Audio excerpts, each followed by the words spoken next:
this, down until they came to a mountain pass. And as they stopped for a rest, they looked up and they saw 3 swans flying overhead, great wide wings.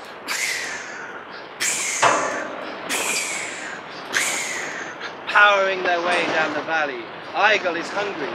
He takes his bow and arrow and he aims, but Wayland says, "Brother, wait. Maybe they are swans, and swans are fine meat to eat. But maybe they are women. Maybe they are daughters of Odin. Kill one and you will be cursed. Better to leave the swamp. Look for a rabbit instead. That's my advice to you." Moments later, the cloud is on them. They see nothing now, not the hands in front of their faces, not their noses in front of their eyes. "I don't like it," squeaks Egil. "Just a bit of cloud," Slagfid. "Hang on tight," says Wayland. They listen to the wind. They listen to it moaning and groaning. The wind is calling to Wayland. Wayland, Wayland, Wayland, Wayland, come.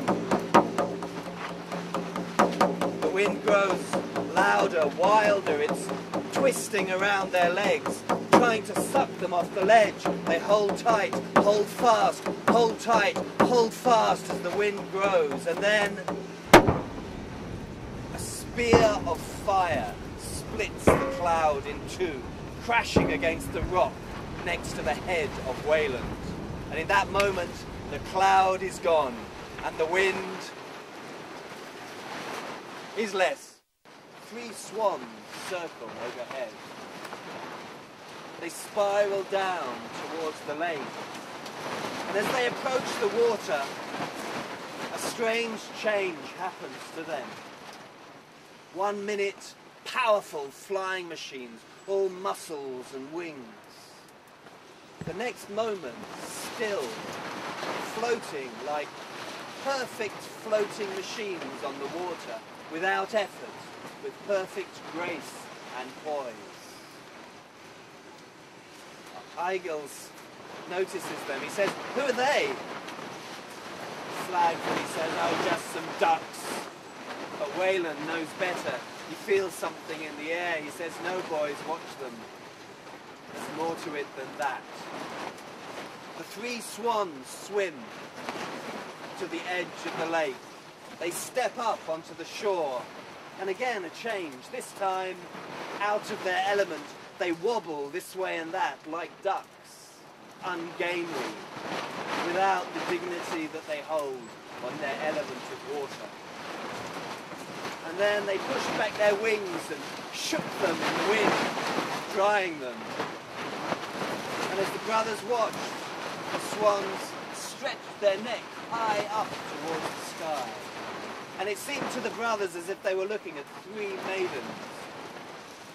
And then they were looking at 3 maidens. Each one dressed in a cloak of swan feathers. Each one with eyes as black as a swan's eye. Each one with skin as white as a swan's feather. "Come on, boys," said Wayland. "They've come for us."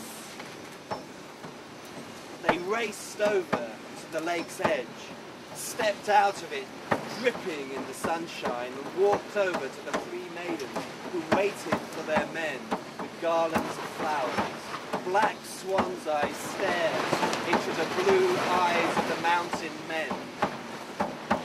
In this way, a time of great joy begins for Wayland and his brothers. A time when everything they do is filled with the love they have for the Swan Wife.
He doesn't speak a word as he's led back to the island. But inside, he is hungry now for revenge. And that night, he had a dream. And in the dream, Wayland is walking along the beach. And as he walks along the beach, he sees a little boat rowing towards him. In it is the youngest son of the king. The boat comes onto the beach, the little boy jumps out. He says, "Wayland, shall we play?" And in the dream, Wayland says, "Yes, I can think of a game."